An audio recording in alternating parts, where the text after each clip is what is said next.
அனைத்து ஊடக நண்பர்களுக்கும் எல்லாருக்கும் என்னோடய மனமார்ந்த நன்றியை மூலம் தெரிவிச்சுக்கிறேன். ஒரு திரைப்படம் மறுபடியும் ரீலீஸ் ஆகும்போது இவ்வளோ பெரிய ஒரு வரவேற்பு கொடுக்குறது எனக்கு வந்துருக்கு. ரொம்ப சந்தோஷம். ரொம்ப அற்புதமான ஒரு படம் இது. நிறைய விஷயங்கள் இது சொல்கிறதுக்கு இருக்குது. அதில் முதல்ல வந்து ப்ரொடியூசர்ஸுக்கும் அந்த டிஸ்ட்ரிபியூட்டர்ஸுக்கும் முதல்ல வணக்கத்தை தெரிவிச்சுக்கிறேன். கோல்மால் ப்ரொடியூசர் 2 தடவை மொரிஷியஸே போயிருக்கேன். நான் டூர் மாதிரி போயிட்டு வருவோம். நாங்கள் மொரிஷியஸ் எல்லாம் கேட்பாங்க, என்னையா மயிலாப்பூர் போகிற மாதிரி போயிட்டு வரி அப்படின்னு. அந்த மாதிரி அந்த அற்புதமான திரைப்படம் எடுத்தவர் பொன்குமார் தான் இயக்குனர். அது ரொம்ப அற்புதமாக இருந்துச்சு திரைப்படம் பார்க்குறதுக்கு. இவர் சொன்ன மாதிரி ஃப்ரெண்டு, அவங்க 4 லட்சம் ஃப்ரெண்ட்ஸுன்றாங்க. உண்மையிலே ரொம்ப சந்தோஷமான விஷயம். ஆனால் நண்பர் கணேஷ் பாபு சொன்னதில் சில விஷயங்களை நான் சொல்ல வேண்டியது. சித்திக் சாரை பொறுத்த வரைக்கும் ஒரு டைலாக் கூட வெளி டைலாக் எழுத விட மாட்டார். அவர் ஏதோ அந்த இடத்துல ஸ்பாட்டில் இருக்கும்போது அவர் வடிவேல் சொன்னது சிரிச்சதை பார்த்து சொல்லிட்டார். ஆனால் எல்லா டைலாக்குமே சித்திக் சார் ஸ்கிரிப்டில் இருக்கும். ஏன்னா நான் அவரோட டைலாக் ரைட்டராக ஒர்க் பண்ணவேன் பாஸ்கர் ராஸ்கலில். ஒரு டைலாக் கூட அவர் வேறு டைலாக் சொல்ல விட மாட்டார். எந்த டைலாக் வேணான்ட்டுருவார். எனக்கு தெரியும் இது போதும் அப்படின்ட்டுருவார். அதில் ஆணியே பிடுங்கமான டைலாக் வந்து சித்திக் சார் கோகுல் கிருஷ்ணா எழுதின டைலாக் தான். அதில் வந்து வடிவேல் சொன்ன டைலாக்கெல்லாம் கிடையாது. தவறான ஒரு செய்தியாக போச்சு அது. ஏன்னா நான் ஸ்பாட்டில் இருக்கிற அதனால தெரியும். ஒரு டைலாக் கூட அவர் சொல்ல விட மாட்டார். ஒரே ஒரு டைலாக் நான் சொந்தமாக போட்டேன் அந்த படத்தில். பிரமன்ராஜ் சார் கேட்பா, டேய் நேற்று பஸ் ஸ்டாண்டில் என்ன நடந்தது அப்படின்வார். நான் ஒன்று ஆடு நடந்தது மாடு நடந்தது அப்படின்வேன். ஒன்று கட்டு அப்படின்ட்டார் டைரக்டர். என்ன இது டைலாக்கு? அவர் என்ன கேட்குறேன், நீங்கள் என்ன சொல்கிறீங்க? இல்லை சார் இது ஒரு மாதிரி கல்ட்டு ஜோக்கு சார் அப்படி. அதெல்லாம் வேணான்ட்டா. இல்லை சார் வச்சுக்கலாம் சார் ப்ளீஸ். சரி வச்சு தொலைங்க அப்படி வச்சுட்டு போனார். அந்த ஒரு டைலாக் தான் அந்த டோட்டல் படத்தில் சொந்தமாக ஒரு நடிகர் சொன்ன டைலாக். அது கூட சிம்பு இருக்கார், டிஆருடைய சன்னு. அவர் எங்கே பார்த்தாலும் சொல்கிற டைலாக் தான். சார் எனக்கு ஃப்ரெண்ட்ஸில் ஆணியை பிடுங்கனோட எனக்கு ரொம்ப பிடிச்ச டைலாக்கு ஆடு நடந்தது மாடு நடந்தது அப்படின்னு தான் சொல்லுவார். அந்த மாதிரி சித்திக் சாரை பொறுத்தவரைக்கும் every thing is in paper, every thing is in is mind. ஒன்று கூட வெளியேருந்து எடுக்க மாட்டார். அதேமாதிரி கோகுல் கிருஷ்ணாட்ட டைலாக் எழுதிட்டு அதை படிக்க சொல்லுவார். படிக்கும் ஒரு வார்த்தை விட்டோட திருப்பி எழுத சொல்லிவிடுவார். அதுமாதிரி பாஸ்கர் ராஸ்கல் நான் டைலாக் ரைட்டராக ஒர்க் பண்ணதுனால சொல்கிறேன். எல்லா டைலாக்ஸும் அவர் கண்டிப்பாக பண்ணுவார். அற்புதமான ஒரு திரைப்படம். ஃப்ரெண்ட்ஸ் நேரத்தில் சூர்யா நானும் ரொம்ப ரொம்ப ஜோவியில் பழகிட்டு இருப்போம். ரொம்ப சந்தோஷமான விஷயம் என்னென்னா, நான் வந்து உடுமலைப்பேட்டில் ஷூட்டிங், ஃப்ரெண்ட்ஸ் ஷூட்டிங்கு. அப்போ தெனாலி ஷூட்டிங் கொடைக்கானல் மேலே நடக்கும். நைட்டு இங்கேருந்து காரில் கிளம்பி மேலே போனோம். அங்கே போய்ட்டு ஒரு நாள் ஷூட்டிங் முடிச்சுட்டு அங்கேருந்து நைட்டு கிளம்பி இங்கே வரணும். அவ்வளோ பிஸி. அந்த நேரத்தில் இங்கேருந்து போகும்போது சூர்யா வந்து, ஜோதிகா கேட்டதா சொல்லு, இது கேட்குறது தான் என் வேலை. உடனே நான் அங்கே போய், madam Surya about you asking, எனக்கு பாதி இங்கிலீஷ் தான் தெரியும். சொல்லி முடிச்சா அவங்க எஸ் தேங்க்யூ அப்படின்வாங்க. மறுபடியும் போகும்போது என்னை பற்றி சொல்லுங்கன்னு. நான் கீழே வந்தேன்ப்பா தங்கச்சி ஒன்று கேட்டதுப்பா அப்படின்னு. பயங்கர சந்தோஷம் 2 பேருக்கும். இவங்களோட தூது போயிட்டு வந்து வேலையை ஆரம்பித்தது. வேறு அதை விட பெருசாக ஒன்றும் அதில் சாதிக்கிறதுக்கு இல்லை. அப்படி காதல் வளர்த்த ஒரு படம் அது. அந்த படம் மட்டும் இல்லை, அமர்க்களத்தில் அப்படி தான். ஷாலினி அஜித்தை லவ் பண்ணிகிட்ருக்காங்க. எனக்கு தெரியாது.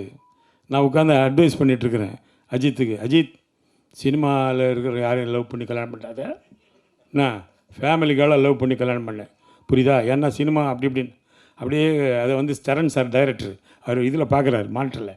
என்ன அவன் சீரியஸாக பேசிகிட்டு இருக்கிறான், வாங்க அப்படின்னு கூப்பிட்டாரு. என்ன பண்ணுறீங்க? இல்லைப்பா அஜித்துக்கு நான் சில அட்வைஸ் எல்லாம் கொடுக்குறேன். என்ன அட்வைஸ்? இல்லை இந்த மாதிரி சினிமாவில் இருக்கிற யாரையும் லவ் பண்ண வேணாம் அப்படி. பாவி ஷாலினி லவ் பண்ணுறாங்க, அடுத்த மாதம் கல்யாணம், உனக்கு படம் வேணுமா வேணாமா இதோட போகிறேன் மிரட்டினார். அத்தோட வாயை முன்னவன் தான், நான் பேசவே இல்லை அதுக்கப்புறம். அதனால் ஒரு அற்புதமான திரைப்படம். ஃப்ரெண்ட்ஸ் படத்தை பொறுத்த வரைக்கும் ஒவ்வொரு விஷயமும் ரசித்து பண்ணார் டைரக்டர். அவர் வந்து ஒரு கிரேட் ஹியூமரிஸ்ட். அவர் வந்து எப்படி சொல்கிறதுன்னு தெரியாது. அப்படி ஒரு டைரக்டர் இழந்தது எங்களுக்கெல்லாம் மாபெரும் இழப்பு. ஒரு டைரக்டர் இல்லாமல் ஒரு கேரக்டர் கிரியேட்டிவ் பண்ண முடியும். நேசமணி கேரக்டர் அவர் தான் கிரியேட் பண்ணார். அது வந்து ஜெகதி பண்ணியிருப்பார் அதில். அதே மாதிரி இளையராஜா வந்து படம் பார்த்துட்டு சொன்னார், சூர்யா பண்ணார், விஜய் பண்ணார், ஓகே, ஆனால் அந்த கேரக்டர் ரமேஷ் கண்ணா செலக்ட் பண்ணிங்க பாருங்கள், அதுதான் கரெக்டுன்னார். ஏன்னா அந்த கேரக்டர் படத்தில் மலையாளத்தில் சீனிவாசன் பண்ணியிருப்பார். Is a director, actor, writer. அதனால் நானும் டைரக்டர் ஆக்டரேனால அது ரொம்ப அவர் பிடிச்சி போச்சு.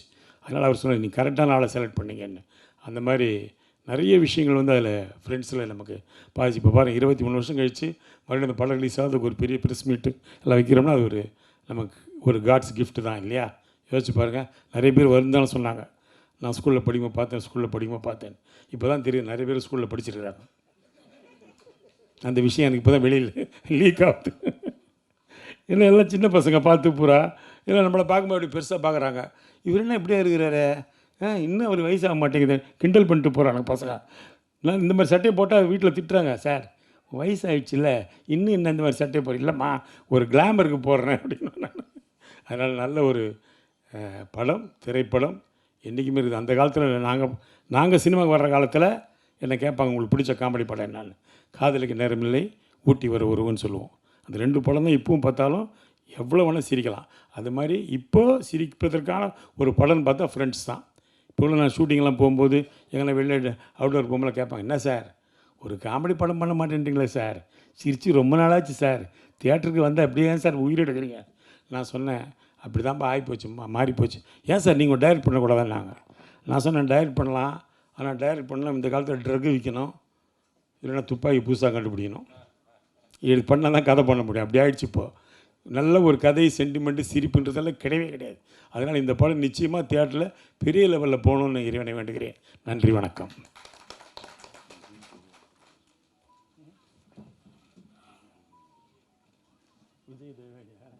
அது சொல்லணுன்னா நிறைய விஷயம் இருக்குது.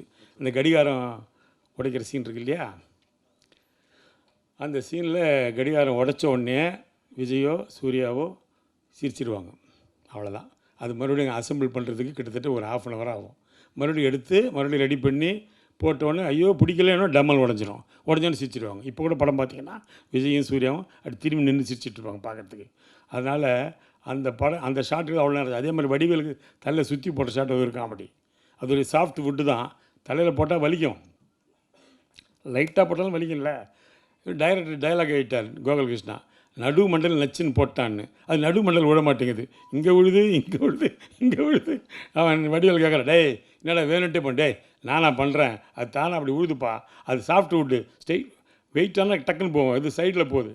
அது மாதிரி நடந்தது. அதேமாதிரி விஜய் சார் வந்து ரொம்ப அற்புதமாக பழகுவார். அந்த இதில் ஷூட்டிங் வர்ற வரைக்கும் எங்களுக்கு தெரியாது.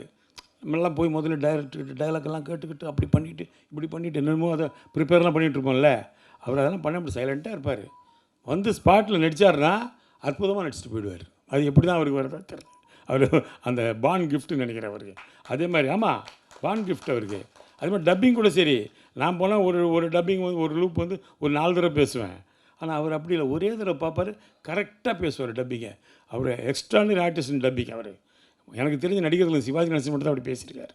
அவர் மட்டும்தான் ஒரு தடவை போட்டுட்டு அப்படி பார்த்தாருன்னு வச்சுங்களேன், போடுறா ரீலைன்வார், போட்டால் படைப்பாடலாம் போட்டார்னா ஒரே டைம் தான் கரெக்டாக பேசுவார்.